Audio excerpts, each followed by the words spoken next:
యేసైతే ఉండాలనిపిస్తుందా? కీర్తనాకారుడు అంటున్నాడు, అయ్యా మా అడుగులు నీ మార్గములను విడిచి తొలగిపోలేదు. మా అడుగులు ఎక్కడున్నాయి?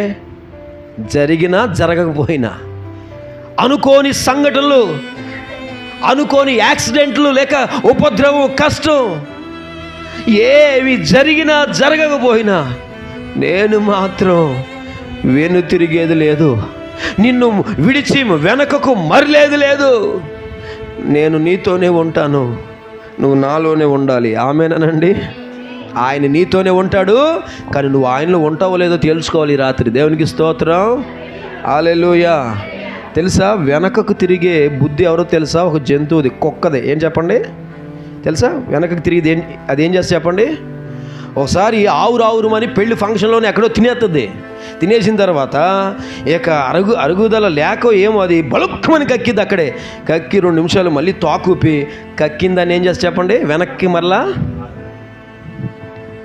మనము కుక్క స్వభావం మనకు ఉండకూడదు. ఏ పాపమైతే వదిలేసామో, ఏ అలవాటైతే వదిలేసామో, ఏ మంచి నిర్ణయం అయితే దేవుని కోసం తీసుకున్నామో ఆ యొక్క నిర్ణయాల్లో ఉండాలి అంతే. దేవునికి స్తోత్రం చెప్పండి.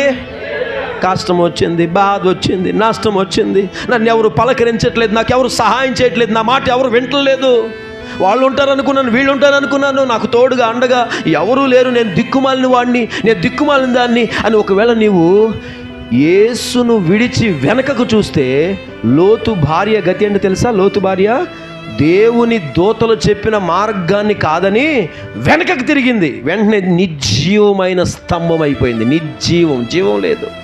అందుకనే నా గట్టి మీద చెయ్యేసాం. మన ప్రభువు కష్టంలోనైనా నడిపించగలడు, నష్టంలోనైనా నడిపించగలడు, ఉపద్రవంలో నడిపించగలడు. ఆయన ఏమి జీవితంలో జరిగినా జరగకపోయినా మనందరము ఆయన వైపు మాత్రమే చూచుదుము గాక. హల్లెలూయా, హల్లెలూయా. వెనకకు చూడకూడదండి. ఎందుకంటే ముందున్న దేవుడు గొప్పవాడు, ముందున్న దేవుని యొక్క శక్తి గొప్పది. ఆయన వైపే చూస్తూ ఆయన మీద నిరీక్షణ కలిగి, అయ్యా నేను వెనకకు చూడను. ఈరోజున చాలామంది ప్రభు నమ్ముకున్నట్టే నమ్ముకుంటున్నారు, వస్తున్నట్టే వస్తున్నారు, దేవుని నమ్ముకున్నట్టే నమ్ముకుంటున్నారు, కానీ మరలా వెనకకే మరలా ఏం చెప్పండి? అందుకే చెప్తున్నాను, మన జీవితంలో కుక్క స్వభావం వద్దు మనకి. ఏం చెప్పండి? కక్కిన దాన్ని మరలా తినేయకూడదు. ఏ పాపాన్ని వదిలిపెట్టావో, ఏ అలవాటునేది వదిలిపెట్టావో, మరలా ఎవరు చూడట్లేదు కదా, నన్ను ఎవరు పట్టించుకోవట్లేదు కదా, నేను ఎవరు లెక్క చెప్పాల్సిన అవసరం లేదు కదా అని అదే పాపాన్ని కానీ మరలా అలవాటు పడ్డావు అనుకో, నువ్వు దేవుని వదిలి వెనకకు చూస్తున్నావని అర్థం. అందుకనే ఈ రాత్రి జీవితంలో ఏం జరిగినా విశ్వాసంలో నుండి, భక్తిలో నుండి, ప్రార్థనలో నుండి, సహవాసంలో నుండి, సేవలో నుండి వెనకకు చూడకుండా నిత్యము దేవుని వైపే మన దృష్టి నిలుపుదుముగాక. గట్టిగా చప్పలు కొడుతూ ఆయన నామాన్ని మహింపరుద్దాం. దేవుని వైపు చూడాలి. మోషే దేవుని వైపు చూశాడు, ఎర్ర సముద్రం వైపు కాదు.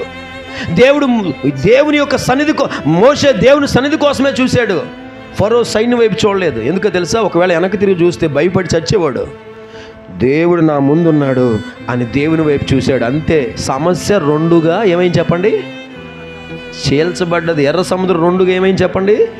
ఎర్ర సముద్రం అనే సమస్య నీ జీవితంలో ఉన్నా, యోర్దాన్ అనే సమస్య నీ జీవితంలో ఉన్నా, మోయాబీలు, అమోరీలు, లేక కానానీయులు, పెర్జీయులు అనే, హితీయులు అనే శత్రువు నీ జీవితంలో ఉన్నా, ఎవరి వైపు చూడకుండా దేవుని వైపు చూడగలిగితే, హల్లెలూయా.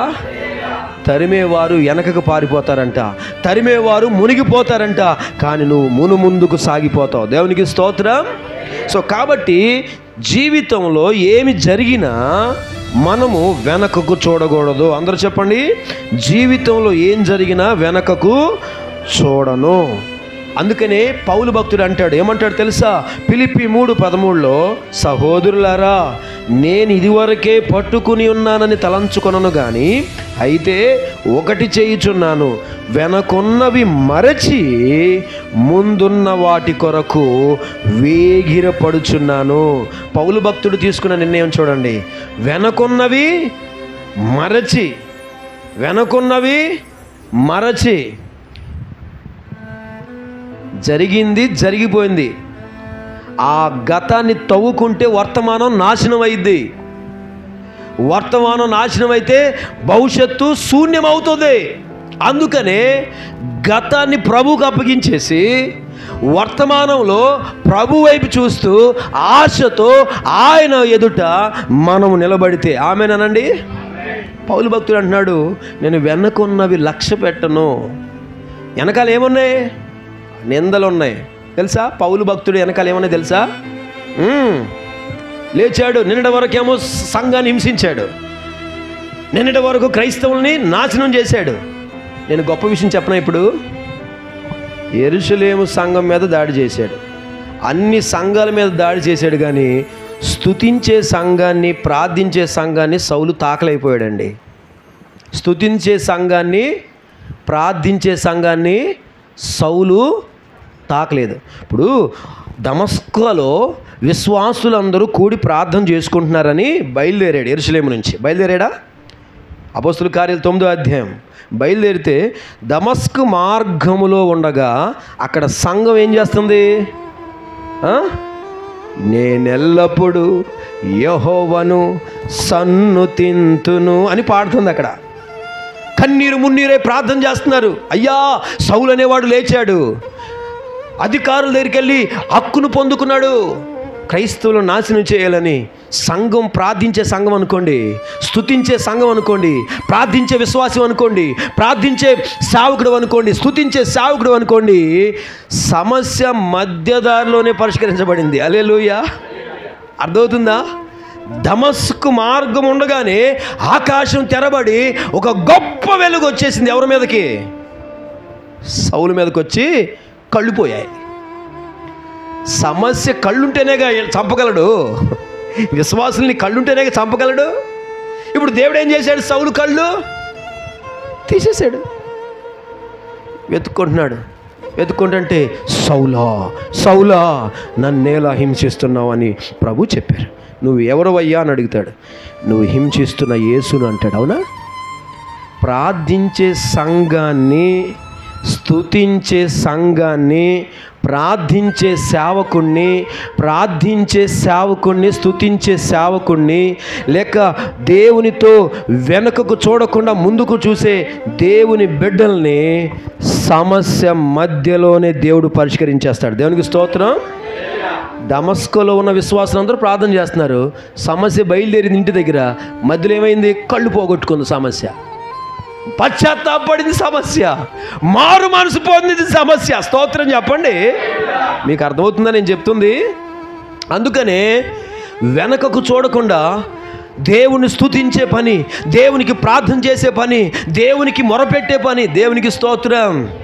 హల్లెలూయా. అందుకనే ఈరోజు మనందరం కూడా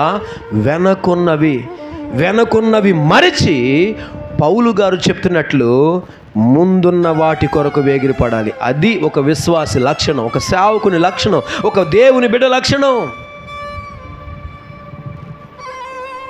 ఈ రాత్రి మనందరం కూడా జీవితంలో ఏమి జరిగినా వెనకున్నవి తవ్వుకోకుండా, అసలు వెనకకు చూడకుండా, ప్రభువా నువ్వు ఉన్నావుగా, నువ్వు చూస్తున్నావుగా, నా వేదన నీకు తెలుసు కదా అయ్యా, నీకు తెలుసు అయ్యా అని వెనకకు చూడకుండా ఉందుముగాక. ఆమేనండి. మన మౌనం దేవుని యొక్క శక్తిని విడుదల చేస్తుంది. మన ఓర్పు, మన సహనము మన దేవుని యొక్క చేతికి పని చెప్తుంది. ఆమేనండి. నీ ప్రయత్నాలు ఆపే, నీ పాటలు ఆపే. ఇంతకాలం పడ్డావు, ఇంతకాలం ప్రయత్నాలు చేసావు, చాలా పాటలు పడ్డావు, నీ వల్ల అవ్వలేదు, నా వల్ల అవ్వలేదు. అయితే ఇప్పుడైనా వెనకున్నవి మరిచి దేవుని వైపు చూడగలిగితే దేవునికి స్తోత్రం. ఆయనొక్కడే నీ జీవితాన్ని సంతోషదాయకం చేయగలడు.